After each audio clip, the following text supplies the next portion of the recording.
नमस्करण के ऋषि सत्र में सूत जी ने कहा कि एक बार श्री सनत कुमार जी भ्रमण करते हुए पृथ्वी से आकर मिले और पूछा, देवी, जिसके आधार पर तुम अवलंबित हो तथा जिन वरा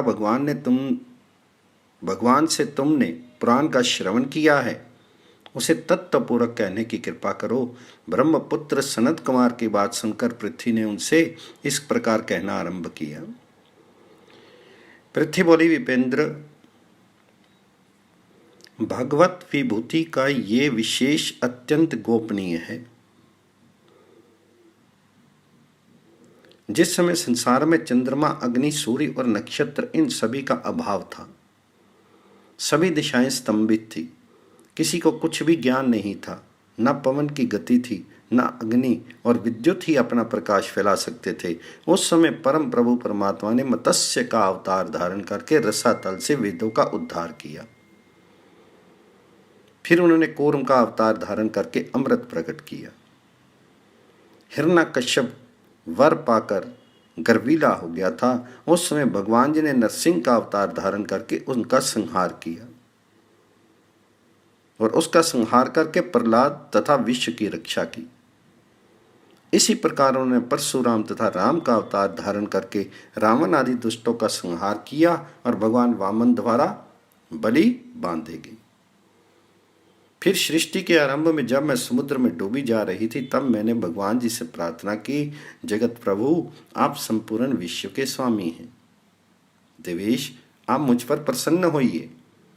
माधव, भक्ति पूर्वक मैं आपकी शरण में पहुंची हूं, आप कृपा करें। सूर्य, चंद्रमा, यमराज और कुबेर, इन रूपों में आप ही विराजमान हैं। इंद्र, वरुण, अग्नि, पवन, शर, अक्षर, दिशा और विदिशा आप ही हैं। हजारों युग युगांतरों के समाप्त हो जाने पर भी आप सदा एक रस स्थित रहते हैं। पृथ्वी, जल, तेज, वायु और आकाश, ये पांच महाभूत तथा शब्द, स्पर्श, रूप, रस और गंध, ये पांच विषय आपके ही रूप हैं। ग्रहों सहित संपूर्ण नक्षत्र तथा कला, काष्ठा और मुहूर्त आपके ही परिणाम हैं। सप्तऋषि वृंद, सूर्य, चंद्र और ज्योतिष चक्र और ध्रुव, इन सब में आप ही प्रकाशित होते हैं। मास, पक्ष, दिन, रात, ऋतु और वर्ष, ये सब भी आप ही हैं। नदियां, समुद्र, पर्वत तथा सर्प आदि जीवों के रूप में परम प्रसिद्धि आप ही सत्तावान हैं। मेरु, मंद्राचल, विंध्य, मलय, दुर्धर, हिमालय, निषद आदि पर्वत और प्रधान आयुध, सुदर्शन चक्र, ये सब आपके ही रूप हैं। आप धनुषों में शिव जी के धनुष पिनाक, योगों में उत्तम सांख्य योग, लोकों के लिए आप परम प्रायण भगवान श्री नारायण हैं। यज्ञों में आप महायज्ञ हैं। यज्ञ स्तंभों में आप स्थिर रहने की शक्ति है। वेदों में आपको सामवेद कहा जाता है। आप महाव्रतधारी पुरुष के अव्यय वेद और वेदांग हैं। गर्जना, बरसना आपके द्वारा ही होता है। आप ब्रह्मा हैं। विष्णु, आपके द्वारा अमृत का सृजन होता है, जिसके प्रभाव से जनता जीवन धारण कर रही है। श्रद्धा, भक्ति, प्रीति, पुराण और पुरुष भी आप ही हैं। ध्येय और आधेय, सारा जगत जो कुछ इस समय वर्तमान है, वे आप ही हैं। सातों लोकों के स्वामी भी आपको ही कहा जाता है। काल, मृत्यु, भूत, भविष्य आदि, मध्य, अंत, मेधा, बुद्धि और स्मृति आप ही हैं। सभी आदित्य आपके ही रूप हैं। युगों का परिवर्तन करना आपका ही कार्य है। आपकी किसी से तुलना नहीं की जा सकती, अतः आप अप्रमेय हैं।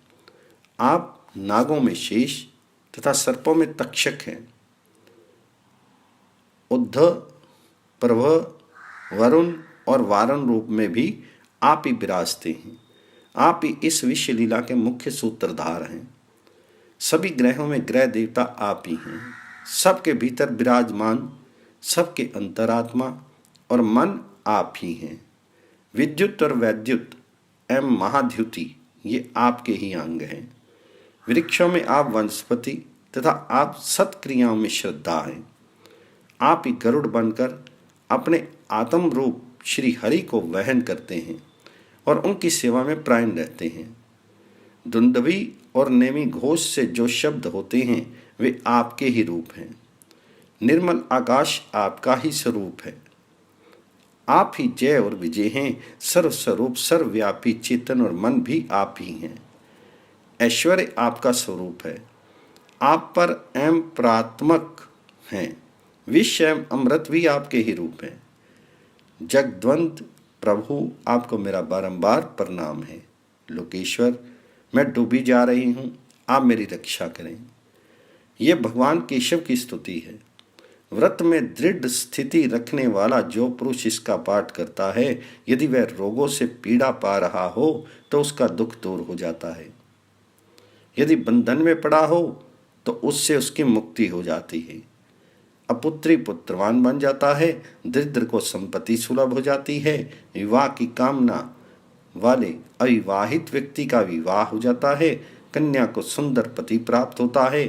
महान प्रभु भगवान माधव की इस स्तुति का जो पुरुष सायं और प्रातः पाठ करता है वह भगवान विष्णु के लोक में चला जाता है।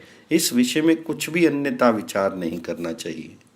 भगवान जी की कही हुई ऐसी वाणी की जब तक परिचर्चा होती रहती है तब तक वह पुरुष स्वर्ग लोक में सुख भोगता है। श्री वराह अवतार के वर्णन में सूत जी कहते हैं, पृथ्वी ने जब भगवान नारायण की इस प्रकार स्तुति की तो परम समर्थ भगवान केशव उन पर प्रसन्न हो गए। फिर कुछ समय तक वे योग जनित ध्यान समाधि में स्थित रहे। तदंतर वे मधुर स्वर में पृथ्वी से कहने लगे, देवी, मैं पर्वतों और वनों सहित तुम्हारा शीघ्र ही उद्धार करूंगा। साथ ही पर्वत सहित सभी समुद्रों, सरिताओं और द्वीपों को भी धारण करूंगा। इस प्रकार भगवान माधव ने पृथ्वी को आश्वासन देकर एक महान तेजस्वी वराह का रूप धारण किया और 6000 योजन की ऊंचाई तथा 3000 योजन की चौड़ाई में यो 9000 योजन के परिमाण में अपना विग्रह बनाया। फिर अपने बाईं दाढ़ की सहायता से पर्वत, वन, द्वीप, नगरों सहित पृथ्वी को समुद्र से ऊपर उठा लिया। कई विज्ञान संज्ञक पर्वत जो पृथ्वी में लगे थे वे समुद्र में गिर पड़े।